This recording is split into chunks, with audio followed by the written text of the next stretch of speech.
인간의 문명이 시작되면서부터 늘 함께 해온 것 중에 하나는 바로 종교라고 합니다. 그리고 현재 12억 8,500만이라는 어마무시한 신자를 거느리며 총 세계 인구의 17.7%를 차지하는 크나큰 세력을 지닌 종교는 바로 카톨릭이라 전해지고 있습니다. 기나긴 역사와 전통을 자랑하며 서양을 지배하는 이런 카톨릭에는요, 절대적인 인물이 있습니다. 바로 여러분들도 예상하시듯이 교황인데요. 로마 교구의 주교이며 카톨릭의 수장이자 그들을 컨트롤하는 바티칸 왕국의 국가 원수인 교황은 세상에 크나큰 영향을 끼치는 존재임에는 틀림이 없는 사실이라 생각이 듭니다. 하나님의 종으로 선포되어 이렇게 카톨릭을 수호하는 교황들 중에는요, 너무나도 수상한 그 미스테리한 죽음을 맞이했던 어느 인물이 있었습니다. 바티칸 왕국은 세계에서 가장 오래된 조직이다 보니 보수적일 수밖에 없고, 이에 반대하는 개혁적인 교황이 나타났기에 그 수상한 죽음은 바로 암살이라는 이야기가 있다는데요. 1978년 9월 3일 제263대 교황으로 추대되어 1978년 9월 28일 너무나 짧게도 단지 33일 동안만을 재위를 했고 책을 든 채 잠자듯이 죽음을 맞이한 20세기에 태어난 첫 번째 교황이면서 20세기에 선종한 마지막 교황으로서 사실상 20세기에 자신의 일생 전부를 바친 유일한 교황, 그의 이름은 요한 바오로 1세라고 합니다. 요한 바오로 1세라는 그 교황명을 사용하기 전에는요, 알비노 루치안이라는 이름을 가졌다고 합니다.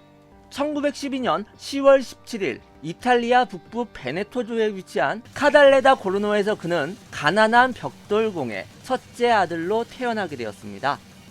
그는 어렸을 때부터 대단히 기운이 넘치는 학생이라는 좋은 평가를 받았고요. 신학교에 들어감으로써 23살이 되던 1935년 7월 7일 사제서품을 받으며 신을 받드는 몸이 되었습니다. 그리고 교리신학과, 도덕신학, 교회법, 성미술 등을 가르치게 되면서 신학 박사로서도 유명세를 떨치던 그는 1958년 12월 15일 교황 요한 23세에 의해 비토리오 베네토의 주교로 승품되어졌습니다. 하지만 그의 출세가도는 여기에서 끝이 나지 않고 1969년 12월 15일 교황 바오로 6세에 의하여 베네치아 총대 주교로 지명되어집니다. 1973년 3월 5일에 열린 추기경 회의에서도 산마르코 성당의 추기경으로 임명되어지는 승승장구를 달리게 되었다고 합니다. 그가 이렇게 승승장구할 수 있었던 비결은 바로 겸손함에 있었다고 합니다. 루치아니의 겸손함은 모든 카톨릭 신자들의 깊은 감명을 불러일으키며 사랑을 받기에 충분했던 것이었죠. 이로 인해 당시 교황이었던 바오로 6세는요, 자신의 교황 전용 영대를 벗어서 이 루치아니의 어깨에 걸쳐주는, 그렇게 그를 각별하게 사랑하는 모습도 보여줄 정도였다고 합니다. 이렇게 겸손함으로 무장하며 모든 이의 사랑을 받았던 루치아니는요, 1978년 콘클라베의 네 번째 투표에서 드디어 교황으로 선출되어졌습니다. 그리고 자신의 교황 이름으로 카톨릭 역사상 최초의 이중 이름인 요한 바오로를 선택하였다고 합니다. 선임 교황들의 이름 두 개를 모두 선택함으로써 요한 23세의 선함과 바오로 6세의 엄격함을 모두 다 갖고 싶다는 마음에서 이런 결정을 내린 것이라고 합니다. 저는 요한 바오로라는 이름을 선택했습니다. 이 점을 확실히 알아두시기를 바랍니다. 저에게는 요한 교황님의 지혜로운 마음이 없습니다. 또한 바오로 교황님처럼 준비된 사람도 아니며 그와 같은 교양도 없습니다. 그러나 지금 저는 그분들의 자리에 서 있습니다. 저는 교회에 기여하도록 노력할 것이니 여러분은 기도로 저를 도와주시길 바랍니다. 새로운 교황의 탄생을 축하하는 수많은 시민들 앞에서 이런 멋진 연설을 통해 그 포부를 드러내게 되었습니다. 최초의 이중 이름을 쓴 교황이면서도 최초로 자신의 이름 뒤에 1세를 붙인 교황이었다고 하는데요. 그 겸손함이 남달랐다고, 그것이 바로 그를 교황의 자리에 올라가게 해준 원동력이었다, 이렇게 말씀드렸잖아요. 이 요한 바오로 1세는요, 자신은 교황이 될 자격이 없다는 말을 자주 하였으며 훗날에 교황 요한 바오로 2세가 되는 폴란드 출신의 카롤 보이티와 추기경이 자신보다 나은 인물이라 이렇게 평했다고 합니다. 또한 요한 바오로 1세의 개인 비서였던 몬시뇰 마기의 말에 따르면 하필이면 왜 나란 말인가, 내 맞은편에 앉아있던 추기경처럼 다른 좋은 후보들이 많은데, 이런 말까지 남기면서 언제나 자신을 스스로 낮추었다고 전해지고 있습니다. 말 그대로 권위보다는 미소가 더욱 잘 어울리는 그런 교황으로서 이전의 교황들과는 달리 상당히 소탈한 성품까지도 가지셨다고 합니다. 그는 화려한 대관식을 간소한 미사로 대체했고 황제와 교황만이 쓰던 그 권위적인 호칭을 공문서에서 과감히 걷어내는 개혁적인 모습도 선보였다 전해지고 있습니다. 이렇게 많은 이들의 사랑을 받으며 인성적으로도 너무나 훌륭하셨던 요한 바오로 1세는요, 과연 교황 재위 시절 어떤 모습을 보여주셨을까요? 하지만 그에겐 안타깝게도 너무나도 짧은 시간만이 남겨져 있었습니다. 왜냐하면 그가 교황으로 즉위한 지 불과 33일 만인 1978년 9월 29일 새벽 5시 30분 자신의 침대에서 숨진 채로 발견되어졌기 때문이죠. 마치 편안한 자세로 책을 읽듯이 침대에 기대에 앉은 채로 그리 많지 않은 나이였던 65세에 그 마지막을 맞이하게 되었습니다. 어찌 보면 너무나도 허무하게 세상을 떠나게 되었던 거였죠. 그로부터 2시간 30분이 지난 아침 8시, 바티칸은 내부 조사를 거친 후 그 비극적인 교황의 승하 소식을 공식적으로 발표하게 되었습니다. 요한 바오로 1세 성하께서 오늘 아침 5시 30분에 기거하시는 아파트 침실에서 사망한 상태로 발견되었습니다. 바티칸의 상주 의사인 부쪼네티 박사가 즉시 현장으로 호출되어 사망을 확인하였으며 사망 추정 시각은 하루 전날인 9월 28일 11시입니다. 사인은 심근경색, 심장마비로 확인되었습니다. 하루를 시작하는 분주한 아침에도 불구하고 이 발표는요, 정말 엄청난 충격을 야기하였습니다. 너무나도 갑작스러운 죽음이었고 너무 황당한 발표 내용이었겠죠. 그토록 대중들의 사랑을 받아왔던 요한 바오로 1세가 뭔가를 보여주기 시작하기도 전에 이런 허무한 마지막을 맞이하였으니 말이죠. 하지만 여러분들, 요한 바오로 1세의 성향과 바티칸의 내부 사정에 밝은 사람들의 눈에는 그의 죽음에 대해 석연치 않은 점들을 점차 발견하기 시작했습니다. 교황청의 신속하고도 명확한 발표 내용에도 불구하고 그의 죽음 뒤에는 석연치 않은 무언가가 숨겨져 있다는 그 음모론이 터져나오기 시작했던 거였죠. 그러면 사람들이 주장했던 그 대표적인 의혹들을 알아보도록 하겠습니다. 첫 번째, 심근경색에 의한 심장마비가 사인이다. 바티칸은 공식적으로 심근경색을 이 요한 바오로 1세의 사인으로 발표하였습니다. 그런데 이런 돌연사에는 필히 따라오게 되는 부검이 없었다고 합니다. 그리고 여러분들, 베니스에 있는 그의 주치의도 참석을 하지 못하였다고 합니다. 이 점 역시 그 의문점을 증폭시켰던 기폭제였다고 하는데요. 이 요한 바오로 1세의 몸 상태를 손바닥 보듯이 그 뻔히 아는 주치의는 따로 있는데 개인 병력도 모르는 생판 처음 보는 의사가 부검도 없이 이 심근경색에 의한 심장마비가 사인이라는 판정을 명확히 내릴 수 있었을까요? 그것도 불과 몇 시간 만에 부검 없이 외관만을 보고 심근경색에 의한 심장마비라는 판단을 아주 간단하게 내렸다는 사실은요, 이 모든 의사들이 말도 안 되는 소리다라면서 가차없이 고개를 내젓고 있다고 합니다. 그리고 그 사망 진단을 내린 의사는요, 이 요한 바오로 1세가 생을 마감하기 2달 전에 전임 교황이었던 바오로 6세에게 응급처치 판단 미스를 내려서 그를 죽음에 몰고 갔던 인물이었다고 합니다. 어찌하여 2번씩이나 이런 현장에는 그 의사가 있어야만 했을까요? 두 번째, 요한 바오로 1세는 아주 건강했다고 합니다. 교황의 가족과 그를 모셨던 사제들은요, 한결같이 그는 아주 건강한 사람이었다고 증언하였다고 합니다. 심지어 이 요한 바오로 1세를 강철 체력의 소유자로 묘사하는 그의 지인들도 적지 않았다는데요. 그는 담배도 피지 않고 술도 거의 마시지 않았기 때문이죠. 물론 운동선수처럼 매일 꾸준히 이 몸을 단련하지는 않았지만, 그렇다고 65세라는 어찌 보면 정정한 나이에 심장마비를 맞이할 허약한 체력의 소유자가 아니었다는 이야기죠. 또한 그의 진료 기록을 살펴보면 병환으로 인해 의사와 대면한 적도 별로 없었으며, 바로 교황청에서 그가 의사를 만난 처음이자 마지막이 그의 죽음으로 인해서였다고 합니다. 세 번째, 교황은 고혈압이 아닌 저혈압약을 복용하고 있었다.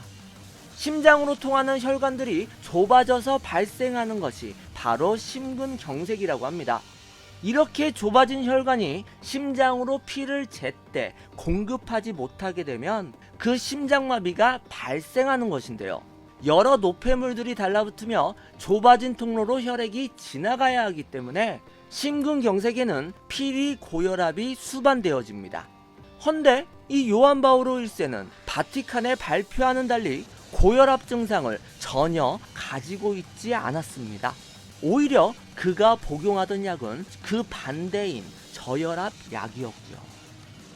혈압약을 정기적으로 복용하고 있었다고 해서 책을 읽다가 심장마비로 사망할 만큼 위험한 상태였다고 추정할 수는 전혀 없는 것이죠. 더군다나 그 약은 심근경색과는 전혀 관련이 없는 저혈압 약이었고요. 그런데 더욱 수상한 점은 그가 가지고 다녔던 그 저혈압 약병은요, 교황의 사망 직후 사라져서 2번 다시는 나타나지 않았다고 합니다. 네 번째, 부검은 바티칸의 규정에 위배된다. 교황청의 전통에 위배된다는 이유로 바티칸은 요한 바오로 1세의 부검 요구를 강력히 거부하였다고 합니다. 하지만 이건 역시 그 음모론을 더욱 증폭시키게 되었습니다. 교황 제위 중 의문의 죽음을 당한 교황은 요한 바오로 1세뿐만이 아니었습니다. 그리고 부검 역시도 바티칸의 규정으로 금지되어 있지 않았다고 전해지고 있는데요. 왜냐하면 그 전례가 있기 때문이라고 합니다. 240대 교황으로 1744년 9월에 사망한 클레멘스 14세와 253대 교황으로 1830년에 사망한 비오 8세의 죽음은 모두 그 무시무시한 암살설에 휘말리게 되었습니다. 이에 교황청은 그 음모론을 떨쳐내기 위하여 두 경우 모두 다 시신을 부검하여 사인을 직접적으로 규명하였다고 합니다. 이러한 사례가 분명히 2번씩이나 존재하고 있는데 도대체 왜 유독 요한 바오로 1세에게만 뜬금없는 규정을 들먹이며 부검을 굳고 거부해야만 했을까요? 이렇게 음모론이 활기를 펼치게 되었는데 그것을 잠재우기 위해서라도 부검은 필수 요소였을 텐데 말이죠. 다섯 번째, 모든 증거들이 감쪽같이 사라지거나 봉인되어졌다고 합니다. 여러분들, 바티칸에는 경찰 조직이 없다고 합니다. 따라서 정확한 사인을 조사하는 것은 전적으로 바티칸 내부의 업무이기도 하고요. 이 요한 바오로 1세는 침대에서 책을 읽다가 갑작스러운 죽음을 맞이한 걸로 발표되어졌습니다. 그런데 그의 시신 주변에 있었던 약병, 안경, 슬리퍼, 책, 그리고 머리맡에 놓여있던 문서들까지 모두 다 현장에서 재빠르게 사라지고 봉인되어졌다고 합니다. 물론 봉인을 시킨 그 주체는 바로 바티칸이었고요. 이뿐만이 아니라 교황이 기거하던 아파트는 그의 사망이 확인된 날의 저녁부터 무려 19개에 달하는 모든 방들 역시 봉인되어졌고, 당연히 출입 또한 엄격히 금지되어졌다고 합니다. 그리고 이 통제는 후임 교황이 입주할 때서야 해제되었다고 전해지는데요. 아무것 하나 남겨진 것 없이 텅텅 빈 채로 말끔하게 치워진 상태였다고 합니다. 그리고 이때 사라진 그 서리 뭉치들은요, 이 요한 바오로 1세가 앞으로 전개하려던 활동 계획들과 그 대상인 인물들의 이름이 구체적으로 적혀져 있었다는 확신할 수 없는 증언도 있었지만, 이미 문서는 사라져 버린 후였기에 그것을 확인할 길은 이 세상 어디에도 없게 되었습니다. 그리고 요한 바오로 1세의 시신을 발견한 것은 어느 수녀였다고 합니다. 이 수녀가 교황의 죽음을 상부에 보고하기도 전에, 혹은 보고하자마자 방부 처리를 하라는 지시가 내려왔다는 이야기도 있다고 합니다. 만약 그 주장이 맞다면 교황의 죽음을 세상에 공식 발표하기도 전에 무엇이 그리 급해서 그들은 왜 그의 시신을 방부 처리하려 했던 것이었을까요? 암살설을 베이스로 깔게 되면 그의 몸에는 독이 투입됐고, 그 사실이 세상에 알려지기 전에 묻어둬야만 했기 때문에 서둘러서 방부 처리를 지시했던 건 아니었을까요? 그러면 당시 세상을 들끓게 했던 교황 요한 바오로 1세 죽음에 관한 그 음모론에는 어떤 것들이 있었을까요? 언제나 반공주의 사상을 가지고 있는 그 카톨릭이었기 때문에 사상과 정치적 해방이 중요하며, 레닌이 있는 곳에 예루살렘이 있다고 말하는 사람들은 잘못되어졌다, 이렇게 요한 바오로 1세는 공공연히 연설을 하고 다녔다고 합니다. 당시 1970년대 말은 냉전주의, 민주주의와 공산주의의 이념이 크게 부딪혀서 극도를 하던 시기였잖아요.